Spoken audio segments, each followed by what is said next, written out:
ইচ্ছা হচ্ছিল যে ঠিক আছে কক্সবাজার আমরা বাইক নিয়ে যাব, উঠতে উঠতে যাব। তো রাঙামাটি থেকে কক্সবাজার আমরা রওনা হই।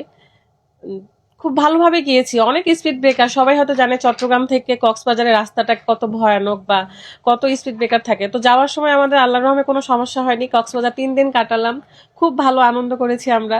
শাওন হচ্ছে প্রথমত ক্যামেরাম্যান, তো পরে ও হচ্ছে রাদের নিজের চাচাতো ভাই। আসসালামাইকুম, আমি হচ্ছে ফারহানা বিথি। আমি সবসময় একটা গ্রুপ নিয়ে চলাফেরা করেছি এবং আমার জীবনের লাস্ট একটা স্বপ্নই ছিল বাইক ট্যুর, কারণ নর্মালি সব ধরনের ট্যুর দেওয়া হয়ে গেছিল। তো আমরা সবাই মিলে প্ল্যান করি যে আমরা বাইক ট্যুরে সাজেক যাব। শুধু সাজেকের প্ল্যান ছিল।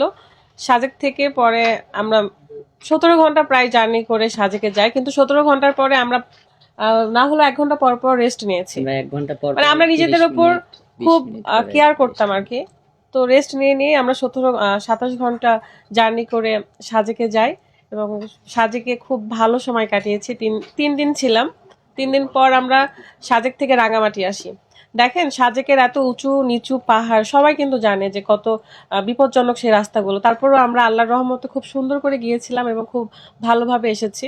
কারণ আমরা দলবদ্ধ হয়ে কি অনেক থাকে না যে কি বলে, অনেক রুলস মেনটেন করে আমরা গিয়েছি। যে স্পিড ব্রেকার দেখলে হাত দিয়ে দেখানো, রাদের হেলমেটে এবং শাওনের হেলমেটে ডিভাইস ছিল, আর একটা ভাইয়ার হেলমেটেও ডিভাইস ছিল।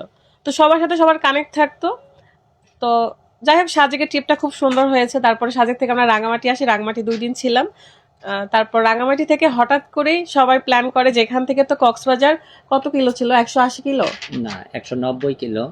তো সকালবেলায় শাওনই ফার্স্ট টাইম মানে উদ্যোগটা করে কক্সবাজার যে যাওয়ার প্ল্যানটা শাওনেরই ছিল।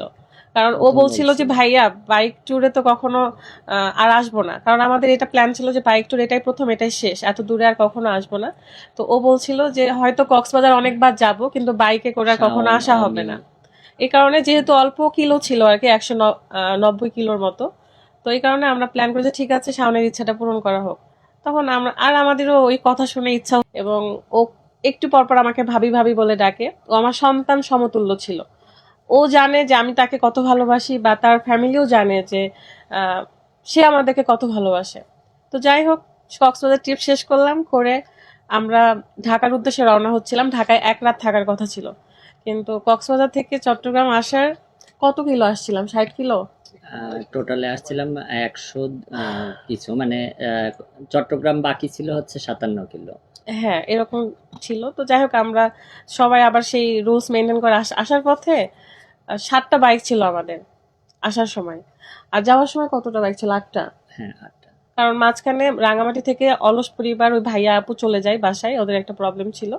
তো পরে 7টা বাইক নিয়ে আমরা কক্সবাজার থেকে চট্টগ্রামের উদ্দেশ্যে রওনা হয়েছিলাম। 60-70 কিলো আসার পরে একটা পেট্রোল পাম্প থাকে, সেখানে আমি মানে আমাদের বাইক আর শাওনের বাইক আর আরেকটা আপু ভাইয়ার বাইক, 3টা বাইক আমরা দাঁড়াইছিলাম পেট্রোল পাম্পে। এরা তেল নিচ্ছিল গাড়িতে আর আমি পানি খাচ্ছিলাম। তো বাকিগুলো চলে গেল, আমরা ওখানে বললাম আমাদের তেল নেওয়ারও আসলে কথা ছিল না, মানে আমরা দুইজনই কানেক্টরে কথা বলতেছি। তো হ্যাঁ তো শাওন হঠাৎ বলতেছে যে ভাইয়া তেল উঠাইনি আমরা এখান থেকে।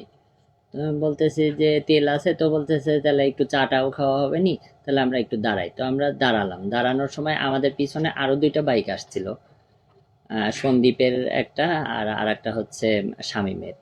তো ওদের দুইজনের বাইক আসে, তো ওদেরকে আবার শাওন কি কারণে যেন বলতেছে আপনারা আস্তে আস্তে একটু আগাতে থাকেন। সামনে একটা হচ্ছে রেস্টুরেন্ট ছিল, রেস্টুরেন্টটার নাম জানি না, যাই হোক মানে আমরা ওখানে তেল নেওয়ার পথে সি যারা, ওয়ার্ল্ড। আমি হ্যাঁ, বলি সি ওয়ার্ল্ড রেস্টুরেন্ট ছিল। তো ও বলতেছিল যে আপনারা সি